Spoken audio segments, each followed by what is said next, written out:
आप सभी को मेरा नमस्कार। हम यहाँ पर सारे पार्टी के नेता जो खड़े हैं, आपको हाउस में चंद बातें जो घटी और हम सभी लोग मिलके जो इंश्योरेंस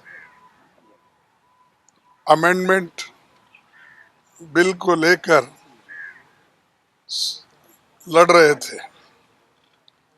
हमारा मकसद एक ही था, जो इंश्योरेंस बिल लाया गया है उसमें बहुत से खामियां हैं। तो इसीलिए हम ये चाहते थे कि इस बिल को स्टैंडिंग कमेटी को भेजना चाहिए, क्योंकि बिल में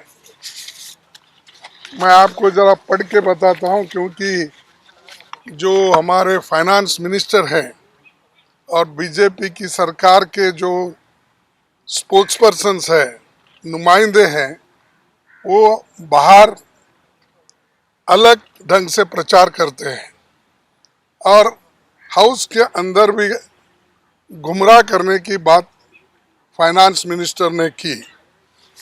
दो सेंटेंस आपके सामने पढ़ के मैं बताता हूं। ये है स्टेटमेंट ऑब्जेक्ट्स एंड रीजन। इसमें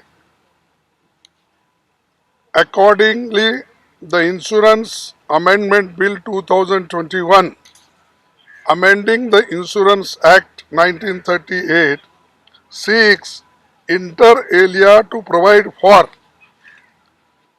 substitution of subclause B in the definition of Indian insurance company in clause 7A of section 2 of the Insurance Act 1938 so as to raise the limit of foreign investment in an Indian insurance company from the existing 49% to 74% and to allow, ये important है, and to allow foreign ownership and control with the safeguards।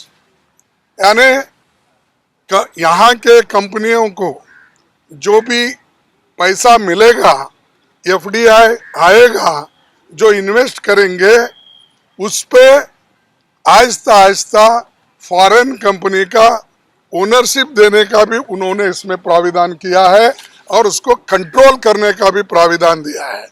तो हम ये चाहते हैं कि ये जो कंट्रोल अगर करेंगे और फॉरेनर्स अपना पैसा लगाने की कोशिश करके जो ये करेंगे, तो ये एक जैसा ईस्ट इंडिया कंपनी यहाँ पर इन्वेस्ट करके पूरे देश को उन्होंने अपना हुकूमत चलाया और 1.5 साल, कम से कम 150 साल उन्होंने हुकूमत की, वैसा ही वेस्ट इंडिया कंपनीज के लोग भी थोड़े हैं इधर, वो गुजरात के, वो भी प्राइवेटाइजेशन पे बहुत विश्वास रखने वाले हैं। उनको मदद करने के लिए मोदी साहब हमेशा ऐसे कानून लाते हैं।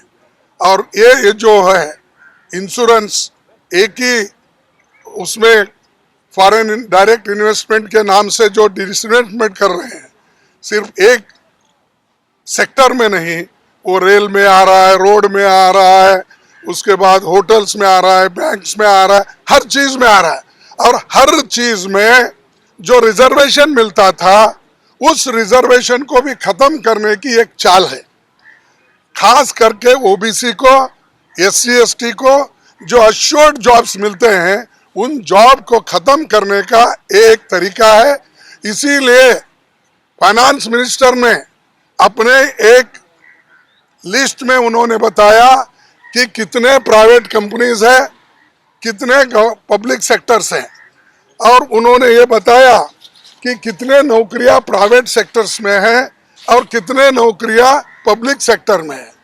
और मेरे पास उसके आंकड़े भी हैं जो उन्होंने कहा और लोगों को गुमराह किया। कि पब्लिक सेक्टर में 1,75,000 और प्राइवेट सेक्टर में 2,67,000 67,000 और टोटल नंबर ऑफ जो एजेंट्स रहते हैं वो पब्लिक सेक्टर में 15,45,000 और प्राइवेट सेक्टर में 21 लाख। और कंपनियां कितनी है?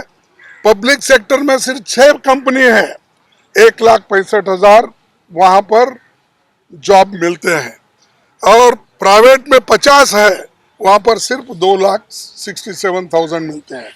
मेरा कहने का उद्देश्य है कि उन्होंने सिर्फ आंकड़े बताए, लेकिन इसमें जो 60-70% पॉपुलेशन के लिए जो संविधान ने प्राविधान करके उनकी जॉब की एश्योरेंस की थी, उसका कोई इसमें जिक्र नहीं है। और वो ये डिवाइड करना चाहती है कि लोगों को गुमराह करके एक बात बताना चाहती। एक चीज लास्ट में मैं बोलना चाहता हूँ, पंडित जवाहरलाल नेहरू जी यही उद्देश्य से सारे जो फॉरेन इंश्योरेंस कंपनीज यहाँ थे और इंडियन इंश्योरेंस कंपनीज थे, उनका उन्होंने नेशनलाइज 1956 में किया। क्या उद्देश्य था? सामाजिक न्याय देने के लिए और सभी गरीबों को इसका फायदा होना, इसीलिए उन्होंने किया। जैसा कि इंदिरा गांधी जी ने बैंक नेशनलाइजेशन किया, वैसा उन्होंने करके इस देश के इकोनॉमी को और गरीबों के एक जीवन को सुधारने का काम किया। तो ये गुमराह जो किए, हम ये क्लैरिफाई करना चाहते हैं कि उनका मकसद क्या है, बिल में क्या है, और वो पूरा कंट्रोल फॉरेन कंपनीज को देना चाहते हैं, फॉरेन डायरेक्टर्स को देना चाहते हैं। इसीलिए हम लोग कल एजिटेशन हाउस में तो एजिटेशन हुआ, 1 बार 2 बार 3 बार अर्जन हुआ, फिर हम बातचीत भी उनसे किए, लेकिन बातचीत में भी कोई हल नहीं निकला। इसीलिए हम वहां पर वो कदम उठाना पड़ा, लेकिन अडियाली सरकार हमारी बात को नहीं मानी। तो फिर वो चर्चा शुरू हो गई और चर्चा के बाद हम कोई क्लैरिफिकेशन पूछना चाहते थे, उसको भी उन्होंने मना कर दिया। इसलिए हमने वॉकआउट करके बाहर आना पड़ा।